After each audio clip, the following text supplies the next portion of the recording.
భూమి అంతముల వరకు సంచరింతురు, ఎలా ఇటు అటు ఆ తాళ్ళు వేసుకొని సొరంగంలోకి వెళ్ళి అవసరం లేని వాటి కోసం చాలా ప్రయాసపడుతూ ఉన్నారంట. భూమి నుండి ఆహారము పుట్టును, దాని లోపలి భాగము అగ్నిమయమై ఉండును. సరే, భూమి పైనేమో పంటలు పండుతున్నాయి, మంచిగా మనం తింటున్నాం. భూమి లోపలేముంది? అగ్ని. ఇవన్నీ కూడా దేవుడు 2000 సంవత్సరాల క్రితం ఎప్పుడో చెప్పాడు కదా, ఇలా లోపల ఇలా ఉంటాయి, ఈ మెటల్స్ ఉంటాయి, ఇంకా లోపల అగ్ని ఉంటుంది.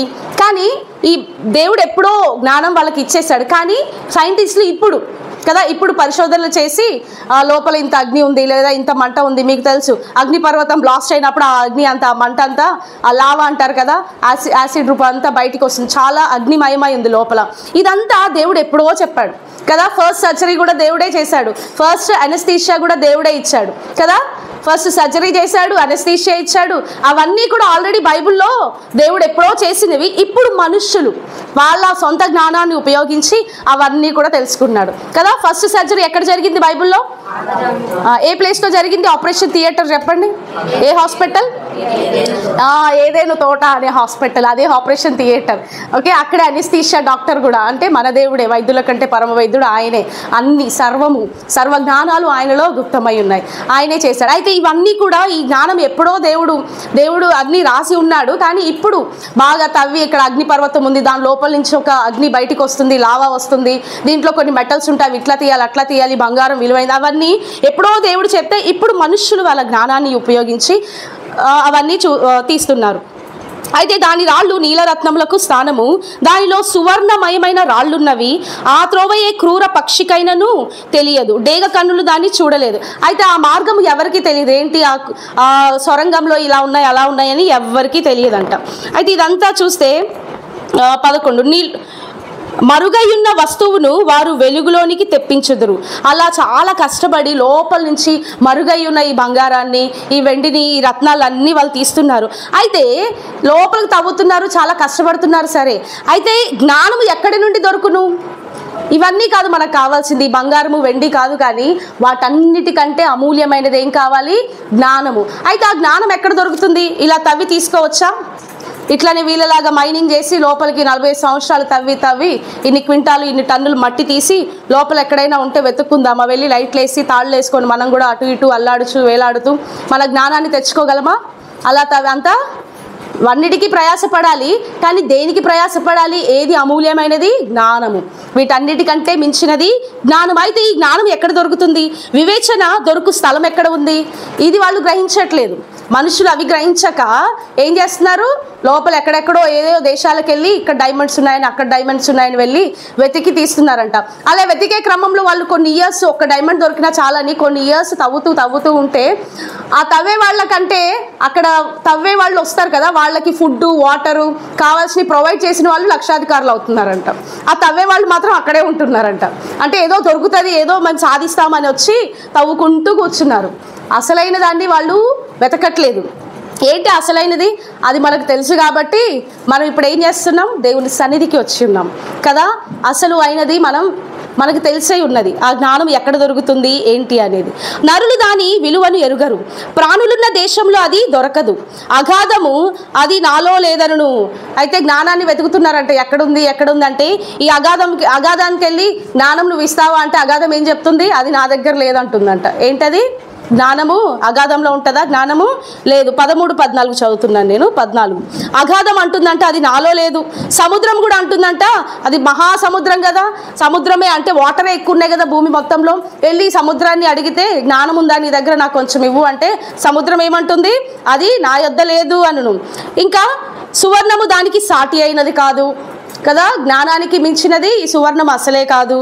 ఇంకా అది దాని విలువ కొరకై వెండి తూచరాదు. ఇక్కడ ఏమన్నా గుర్తొస్తుందా మీకు? జ్ఞానం కోసం వెండి తూచరాదంట. మీకు ఏదన్నా గుర్తొస్తుందా? వెండిని దానికి సమముగా తీసుకొచ్చి ఇచ్చాడు ఎవరు? పేతురు, యోహానులు ప్రజలందరి మీద చేతులుంచి ప్రార్థించినప్పుడు పరిశుద్ధాత్మను వారు అనుభవిస్తున్నప్పుడు, ఆనందిస్తున్నప్పుడు ఇదేదో బాగుంది అని ఒక అతను వచ్చాడు. ఎవరు? వచ్చి డబ్బులు మూట వెళ్ళ చెల్లిస్తున్నాడు. నాకు కూడా ఆ ఆత్మనివ్వు, ఆ ఒక స్పిరిట్ని, ఆ పరిశుద్ధాత్మ అనుభవాన్ని నాకు కూడా ఇయ్యి, ఆ పవర్ని అని ఒక మూట తెచ్చి ఇస్తున్నాడంట గారడీ సీమోను. నాకు కూడా అది కావాలని. డబ్బులకి వస్తుందా ఆ పరిశుద్ధాత్మ? వస్తుందా? ఆ జ్ఞానము రాదు. అయితే ఏమన్నాడు? నీ వెండి నీతోనే నశిస్తుంది అన్నాడు. ఏమవుతుందంట? గారడి సీమోన్ని, పేతురు, యోహాన్లు ఏమన్నారు? వెండితో కొనగలిగినది కాదు, ఇది పరిశుద్ధాత్మ శక్తి, ఒక రక్షణ లేదా ఇక దేవుని అందలి జ్ఞానము గోల్డ్ ఇస్తేనో డైమండ్స్ ఇస్తేనో వెండి ఇస్తేనో దొరకదు అది. అందుకని నీ వెండి నీతోనే నశిస్తుందని గారడి సీమోన్ని వాళ్ళు పంపించారు. ఇంకా అది ఎక్కడుంది అసలు ఈ జ్ఞానము? బంగారం పెట్టుకోనలేము, వెండి పెట్టుకోనలేము, మరి ఎలా దొరుకుతుంది? ఎక్కడుంది? అట్లయితే జ్ఞానము ఎక్కడ నుండి వచ్చును? 20వ వచనము. అట్లయితే జ్ఞానము ఎక్కడి నుండి వస్తుంది? వివేచన దొరుకు స్థలం ఎక్కడనున్నది? అది సజీవులందరి కన్నులకు మరుగై ఉన్నది, ఆకాశ పక్షులకు మరుగు చేయబడి ఉన్నది. మేము చెవులారా దాని గురించిన వార్త వింటిమని నాశనమును మరణమును అనును. దేవుడే దాని మార్గమును గ్రహించును, దాని స్థలమును ఆయనకే తెలియను. ఎవరికి తెలుసు అంటే ఈ జ్ఞానం ఎక్కడుందో? దేవుడికే తెలుసు. అది ఎక్కడుంది, ఎవరు గ్రహిస్తారు, ఏంటి దాని మార్గము, దాని రూట్ మ్యాప్, అవన్నీ కూడా దేవుడికే తెలుసు. ఆ జ్ఞానం ఎక్కడి నుంచి వస్తుంది అవన్నీ కూడా. అయితే అసలైనది ఏంటి? మనం దేనికోసం ప్రయాసపడాలి? ఈ బంగారము, వెండి, ఇనుము, ఇత్తడి కోసం మనం ప్రయాసపడాలా? కాదు. దేనికోసం ప్రయాసపడాలి?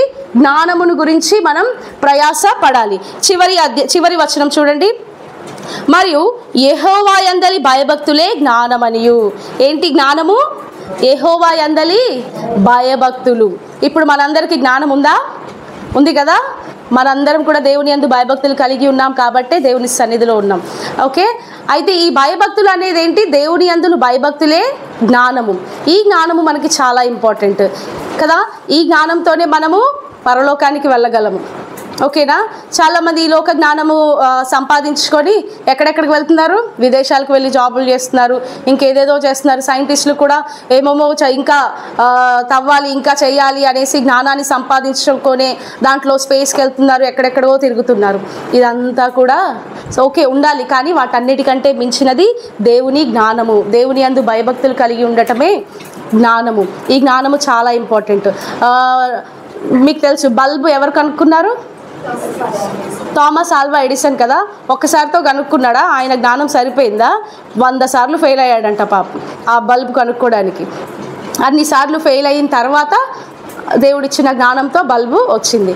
చాలా శ్రమ పడుతున్నారు. అంటే ఈ లోక జ్ఞానం కోసం చాలా వెచ్చిస్తున్నారు, చాలా వ్యయపరుస్తున్నారు, డబ్బులు కానీ సమయాన్ని కానీ. అసలైనదేంటో మనుషులు ఎరుగక ఉన్నారు కదా. యోబు అసలైనదేంటో తెలుసుకున్నాడు కాబట్టే యోబు మొదటి అధ్యాయము 1వ వచనంలోనే ఉంది చూడండి. ఊజు దేశమునందు యోబు అను ఒక మనుష్యుడుండెను. అతడు యథార్థవర్తనుడు, న్యాయవంతుడునై దేవుని యందు భయభక్తులు కలిగి చెడుతనము విసర్జించినవాడు. దేవుని యందు భయభక్తులు కలిగి ఉండటమే జ్ఞానము కదా. అది అతను మేలైనదే ఎంచుకున్నాడు కాబట్టి తనకి మంచి బిరుదు వచ్చింది. దేవుని యందు భయభక్తులు కలిగి యథార్థవంతుడై ఇంకా నీతిని అనుసరిస్తూ ఉన్నాడు. ఈ జ్ఞానం మనకు కావాలి. ఈ లోక జ్ఞానం కాదు, కానీ దేవుని యందలి జ్ఞానం మనకు కావాలి. ఈ జ్ఞానాన్ని సంపాదించుకొని కొన్ని రోజులు మనం ఉండగలమేమో, కానీ ఇక్కడ హ్యాపీగా అదేం శాస్త్రం అయ్యా నాకు తెలియదయ్యా అంటే అది కూడా తెలియదా నీకు? చూడు దాంట్లో నేను ఎంత జ్ఞానం సంపాదించానో, దాంట్లో నాకు PhD పట్టా వచ్చింది అని, అదే PGనో PhDనో ఇలా వచ్చాను, అన్ని సర్టిఫికెట్స్. ఆయన ఏ జ్ఞానం అయితే సంపాదించుకున్నాడు అన్ని ఆయన ముందలు పెడితే ఆయనకి ఏమర్థమైంది? సరే అన్నీ అడిగాడు, అన్నీ నాకు తెలియదయ్యా అన్నాడు. పెద్ద గాలి వీచింది, పడవ మునిగిపోబోతుంది. ఇప్పుడు ఈ పడవ నడిపే అతనే అంటున్నాడు ఏమని? అయ్యా నీకు ఇన్ని శాస్త్రాలు నేర్చుకున్నావు కదా, ఇన్ని శాస్త్రాల్లో PhD పొందావు కదా, నీకు ఈత శాస్త్రం తెలుసా అన్నాడంట. ఏం శాస్త్రం అది? నేను ఇన్ని లోకంలో ఉన్న అన్ని జ్ఞానాలు నాకు తెలుసు, అన్ని శాస్త్రాలు తెలుసు, ఈత శాస్త్రం నేను ఎక్కడ ఏ యూనివర్సిటీలో ఏ కాలేజ్లో చూడలేదే. అదేం శాస్త్రం అంటే, ఇప్పుడు పడవ మునిగిపోబోతుంది, నాకు వచ్చి ఆ శాస్త్రం ఈత శాస్త్రం, ఇప్పుడు నేను ఆ ఈత శాస్త్రంతో ఈదుకుంటూ వెళ్ళి నా ప్రాణాన్ని నేను రక్షించుకుంటాను, నీకు తెలిస్తే నువ్వు కూడా ప్రాణాన్ని రక్షించుకొని అమాంతంగా దూకేశాడంట. ఇప్పుడు ఆయన PhDలు ఆ జీవశాస్త్రము, ఆ భౌతిక శాస్త్రము, ఆ రసాయన శాస్త్రం ఏమన్నా యూజ్ అయ్యాయా? ఆయనను రక్షించడానికి, ఆయన కాపాడబడ్డానికి అవేమీ యూజ్ అవ్వలేదు. ఆయన సరైన శాస్త్రంలో ఉన్నాడు కాబట్టి, ఈత నేర్చుకున్నాడు కాబట్టి తన ప్రాణాన్ని తను రక్షించుకున్నాడు. అలాగే మనం కూడా మేలైనది ఎంచుకున్నాం ఇప్పుడు కదా. దేవుడు మన కొరకు ప్రాణం పెట్టాడు, దేవుడు మన కొరకే ఆయన రక్తాన్ని వెలగా చెల్లించాడనే ఆ యొక్క జ్ఞానాన్ని ఎరిగి ఉన్నాం కాబట్టి మనం బ్రతికించబడి ఉన్నాం కదా. అందరం బ్రతికి ఉన్నాం కదా. ఇప్పుడు తిరిగి మనం జన్మించాం కదా, మళ్ళీ ఇంకొక రెండవ మరణాన్ని చూడాలనుకోవట్లేదు మనం. అందుకే మనం మేలైన దాన్ని ఎంచుకొని దేవుడి జ్ఞానము కలిగి, అంటే దేవుని యందు భయభక్తులు కలిగి మనం ఏం చేస్తున్నాము? రక్షించబడ్డాము. సరైనది మనం ఎంచుకున్నాము. అయితే ఈ లోకంలో ఉన్న జనులు దేవుని యొక్క జ్ఞానాన్ని అపహసిస్తున్నారు. అందుకే అంటాడు కదా, సిలువను గూర్చిన వార్త నశించుచున్న వారికి వెర్రితనము, రక్షించబడుచున్న మనకు దేవుని శక్తి అయి ఉన్నది కదా. ఆ శక్తిని బట్టే మనందరం కూడా లోకంలో ఎన్ని శ్రమలు ఉన్నా కానీ, ఉన్నా కానీ మేలైనది నేను ఎంచుకున్నాను. సరే కొన్ని రోజులేమో నిందలు భరిస్తానేమో, కొన్ని రోజులు కష్టాలు భరిస్తానేమో, కానీ శాశ్వతమైనది ఒకటి ఉంది. నేను మేలైన దాన్ని ఎంచుకున్నాను కాబట్టి శాశ్వతమైనది నిత్య రాజ్యానికి నేను వెళ్తాను అనే ఒక్క గోల్తో, ఆ ఒక్క లక్ష్యంతోనే, ఆ ఒక్క విశ్వాసంతోనే వీటన్నిటిని మనం జయిస్తున్నాం. అవి ఎలాంటివైనా కానీ, శారీరక బలహీనతలైనా, ఎలాంటివైనా శోధనలైనా కూడా వాటన్నిటిని మనము భరిస్తూ మేలైన దాన్ని ఎంచుకొని దేవుని యందు భయభక్తులు కలిగి సరైన జ్ఞానము పొంది మనం ఈ యొక్క రక్షణ మార్గంలోకి వెళ్తున్నాము కదా. కాబట్టి ఈ లోకంలో ఉన్న జ్ఞానము వద్దు, కానీ ఈ బంగారము వజ్రాలు ఇవన్నీ తవ్వి తీసుకోవడానికి వీళ్ళందరూ ఎంతో శ్రమ పడుతున్నారు, కానీ అసలైన దాన్ని ఎవరూ చూడట్లేదంట. ఒకవేళ మనం చెప్పినా కూడా మనల్ని వెర్రివారుగా చూస్తున్నారు కదా. కానీ ఒకనొక టైం వస్తుంది కదా, అప్పుడు వాళ్ళకు కూడా తెలుస్తుంది, అరే నేను వాళ్ళు చెప్పినప్పుడు వింటే బాగుండేది కదా, అలా వెళ్ళేవాడిని కాదు, అలా నశించేదాన్ని కాదు, ఆ అగ్నిగుండంలో పడవేయబడేదాన్ని కాదేమో, ఈ అగ్ని మంట నాకు భరించలేక ఉంది అని అప్పుడు రియలైజ్ అవుతారేమో. కానీ అప్పుడు ఏం లాభం? ఇప్పుడు రియలైజ్ అయితేనే కదా. కాబట్టి మనము ఏం చూడాలి? మరి యెహోవా యందలి భయభక్తులే జ్ఞానమునకు మూలము, దుష్టత్వము విడిచుటయే వివేకమనియు ఆయన నరులకు సెలవిచ్చుచున్నాడు. ఈ జ్ఞానం అనేది చాలా ఇంపార్టెంట్. ప్రసంగి కూడా, సొలొమోను కూడా ఏం అడిగాడు? దేవుడు ఏం కావాలని అడిగితే ఏం ఎంచుకున్నాడు? జ్ఞానమే అడిగాడు కదా. జ్ఞానమును బట్టే సొలొమోను వంటి జ్ఞానము ఎవరికి లేదు కదా. అయితే ఆ సొలొమోనే అంటున్నాడు ప్రసంగిలో, అన్ని వ్యర్థం కదా, ఈ సూర్యుని క్రింద ఉన్న ప్రతి ఒక్కటి కూడా వ్యర్థం వ్యర్థం వ్యర్థం అని సొలొమోనే అంటున్నాడు. చివరిగా ప్రసంగి రాసిన అతనే చివరి అధ్యాయం చివరి వచనంలో ఏమంటున్నాడు చూద్దామా. అన్ని వ్యర్థం వ్యర్థం అన్నాడు, కానీ ఏది వ్యర్థము కాదు చూద్దామా. ప్రసంగి చివరి అధ్యాయము అనగా 12వ అధ్యాయం 13వ వచనము. ఇదంతయు వినిన తరువాత తేలిన ఫలితార్థం ఇదే. ఏదంతా విన్నాడు? ప్రతి ఒక్కటి వ్యర్థం వ్యర్థం అన్నాడు కదా. ఇదంతా విన్న తరువాత తేలిందంట ఒక ఫలితం, ఒక రిజల్ట్ వచ్చింది. ఏంటది? దేవుని యందు భయభక్తులు కలిగి ఉండి ఆయన కట్టడలను అనుసరించి నడుచుచుండవలెను. ఏం చేయాలంట? దేవుని యందు భయభక్తులు కలిగి. ఇదంతా కూడా వ్యర్థమే, ఈ లోకంలో ఉన్నదంతా కూడా వ్యర్థమే. అయితే ఒకే ఒక్కటి మేలైనది ఉంది. ఏంటి? ఆయన యందు భయభక్తులు కలిగి ఉండి ఆయన కట్టడలను అనుసరించి నడుచుచుండవలను. ఆయన కట్టడలను అంటే ఆయన ఆజ్ఞలను మనం అనుసరించి నడుచుకోవాలి. మానవ కోటికి ఇది ఏ విధి. ఏంటా విధి? కంప్లీట్గా మానవ కోటికి మొత్తానికి, అంటే ఓన్లీ ఈ తెగ వాళ్ళకి ఆ తెగ వాళ్ళకి కాదు, ప్రతి ఒక్కరికి కూడా, జీవము గల ప్రతి మనుష్యుడికి, ఈ లోకంలో ఉన్న ప్రతి ఒక్కరికి కావాల్సింది ఏంటి? దేవుని యందు భయభక్తులు కలిగి ఉండడం. అదే జ్ఞానము. ఓకేనా? అదే విలువైనది, అదే అమూల్యమైనది కూడా. అది మనం ఎంచుకున్నాము కాబట్టే మనందరం కూడా రక్షించబడి ఇక్కడ ఉన్నాం. Later I take.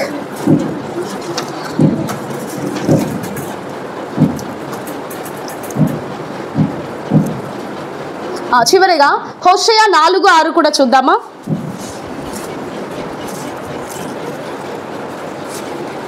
అయితే ఇవన్నీ కూడా మనకు ఉట్టిగే రావు, ఈ జ్ఞానము ఉట్టిగే వస్తుంది. ఇప్పుడు డైమండ్స్, గోల్డ్ అవన్నీ కూడా దేవుడు మన కోసమే కదా సృష్టించాడు, మన కోసమే కదా అవన్నీ. మరి చాలా ఈజీగా తీసుకునేలాగా పైనే పెట్టొచ్చు కదా.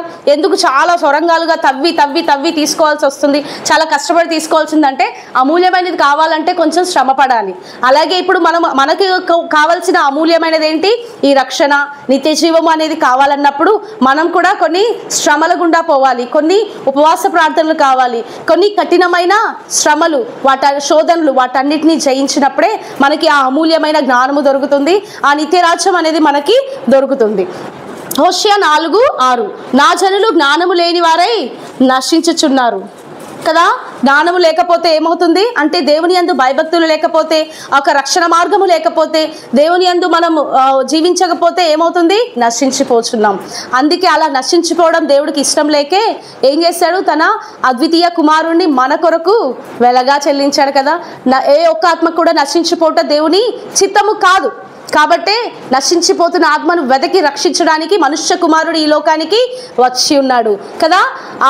మనం ఆ నశించే గుంపులో లేకుండా సరైన జ్ఞానము కలిగి దేవుని యందు భయభక్తులు కలిగి ఆయన నిత్య రాజ్యంలోకి చేరాలి అంటే, దాన్ని స్వతంత్రించుకోవాలంటే మనం కూడా ఏం ఎంచుకోవాలి? సరైన జ్ఞానం ఎంచుకోవాలి. ఆ జ్ఞానమే దేవుని యందు భయభక్తులు కలిగి ఉండడం. ఈ జ్ఞానము అయితే మనుషులు కొంతమంది అంటే ఈ జ్ఞానాన్ని అసహించుకుంటున్నారంట. సామెతలు 1:29 ఉంది, జ్ఞానాన్ని అంట మనుషులు అసహించుకుంటున్నారంట. అంటే ఏంటి జ్ఞానం? ఇప్పుడు మనం జ్ఞానం అంటే ఏం మాట్లాడుకుంటున్నాం? దేవుని యందు భయభక్తులు కలిగి ఉండడం. అంటే దేవుని యందు భయభక్తులు కలిగి ఉండడం అంటే దేవుడు ఎవరు, అసలు ఏంటి, ఏం చేశాడు మన కోసం, ఏమి ఇవ్వబోతున్నాడు మనకి కదా. నిత్య రాజ్యాన్ని మనకి ఇవ్వబోతున్నాడు, నశించిపోకుండా మనల్ని వెతకి రక్షించాడు, ఇంకా ఆయన అమూల్యమైన రక్తాన్ని మనకు వెలగా చెల్లించాడు, ఆయన ప్రాణాన్ని క్రయధనముగా మన కోసం పెట్టి ఉన్నాడు. కాబట్టి అది మనం నెమరు వేసుకుంటూనే కదా ఈ 40 రోజులు ఆయన త్యాగాన్ని నెమరు వేసుకుంటున్నాం. ప్రతి వారము నెమరు వేసుకుంటున్నాం, మధ్య మధ్యలో కూడా బుధవారాలు శుక్రవారాలు కూడా నెమరు వేసుకుంటున్నాం. అవి కూడా సరిపోదు. అందుకే సంవత్సరానికి ఒకసారి మనం ఇలాగా మన శరీరాల్ని నలక్కొట్టుకుంటూ, అంటే కడుపు ఖాళీగా ఉంటే నిజమే, కడుపు ఖాళీగా ఉంటే ఎక్కువగా మనం దేవునిలో ఉంటాం నిజంగా. ఒకవేళ కడుపు నిండితే మనం ఏం చేస్తాం? గురకపట్టి నిద్రపోతాం, కొంచెం అలసట వస్తుంది, కొంచెం నిద్రమత్తులోకి వెళ్తాం. ఇలా ఉన్నప్పుడు కడుపు ఖాళీగా ఉన్నప్పుడే కొంచెం యాక్టివ్నెస్ వస్తుంది మన బ్రెయిన్కి కూడా, మన శరీరానికి కూడా కొంచెం యాక్టివ్నెస్. అంటే ఇది ఏమి యాక్టివ్నెస్? ఫిజికల్ యాక్టివ్నెస్ కాదు, స్పిరిచువల్ యాక్టివ్నెస్. స్పిరిచువల్గా మనం చాలా బలము కలిగి ఉంటామంట. ఉపవాసాల్లో ఫేసెస్లో కూడా గ్లో చేస్తుంది, ఆత్మీయ బలము మనం పొందుకుంటాము.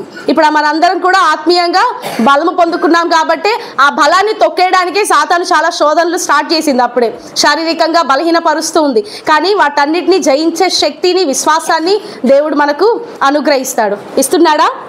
ఎక్కువగా మనం ఇలా ఉపవాసాలు ఉండి ప్రార్థన చేసినప్పుడు ఫేసెస్ కూడా గ్లో వస్తూ ఉంటాయి. అవునా? చూసారా మీరు? అబ్జర్వ్ చేశారా కదా? ఏంటది కదా? ఆ దేవుని యొక్క పరిశుద్ధాత్మ షైనింగ్, గ్లోయింగ్ వచ్చేస్తుంది అనమాట మనకి. కాబట్టి మేలైన దాన్ని, ఆ జ్ఞానాన్ని, ఏ జ్ఞానము? దేవుని యందలి భయభక్తులు గల జ్ఞానాన్ని మనం ఎంచుకొని ఈ శ్రమల దినాలు లేదా ఈ యొక్క ఉపవాస దినాల్లో మనల్ని, మన శరీరాల్ని నలక్కొట్టుకుంటూ దేవునికి దగ్గరగా చేరుదాం. దేవుని యొక్క త్యాగాన్ని, ఆయన చేసిన ఒక త్యాగాన్ని మనం నెమరు వేసుకుంటూ దేవునికి చాలా దగ్గరగా వచ్చినట్లయితే ఎంత హ్యాపీగా ఉంటుంది కదా. ఈ లోకంలో మనకి ఏమున్నా లేకపోయినా హబక్కుకు చెప్తాడు కదా, నాకు చాలా ఇష్టం ఆ వచనం. హబక్కుకు ఏమంటున్నాడు? చివరి అధ్యాయం చివరి వచనంలో, శాలలో పశువులు లేకపోయినా, ద్రాక్ష చెట్లు ఫలింపు లేకపోయినా, ఇంకా అంజూరపు చెట్ల అవి కూడా ఫలాలు లేకపోయినా, అవన్నీ థియాలజీలు చేసినా కూడా, అంటే ఎక్స్పీరియన్స్ ఉన్న వాళ్ళతో మనం డిఫీట్ చేయలేము. నాకు బాగా ఎక్స్పీరియన్స్ అయింది. ఓకే, అయితే అవన్నీ లేకపోయినా కూడా దేని యందు మనం ఆనందించాలి? నా రక్షణకర్త అయినా యెహోవా యందు నేను ఆనందించేదను. ఈ రక్షణ చాలు మనం ఆనందించడానికి. ఈ లోకంలో ఏది ఉన్నా లేకపోయినా రక్షణ ఆనందం చాలు. ఒక్కొక్కసారి మనం తలుచుకుంటుంటే కళ్ళకు నీళ్ళు వచ్చేస్తూ ఉంటే ఆ లోపల ఏదో హ్యాపీనెస్ గంతులు వేస్తూ ఉంటారు కదా. పరిశుద్ధాత్మ దేవుడు లోపల గంతులు వేస్తూ ఉంటాడు. నిజమే దేవా, నాకు ఇది చాలు, ఈ రక్షణ ఆనందం చాలు. ఈ లోకంలో ఏమున్నా లేకపోయినా నేనైతే చాలాసార్లు అనుకుంటాను, తల్లిదండ్రులు కోల్పోయాను, ఏం పర్వాలేదు, అయినా కానీ నీ రక్షణ ఆనందం నాకు చాలు. ఏది ఉన్నా లేకపోయినా నిజంగా రక్షణ చాలు.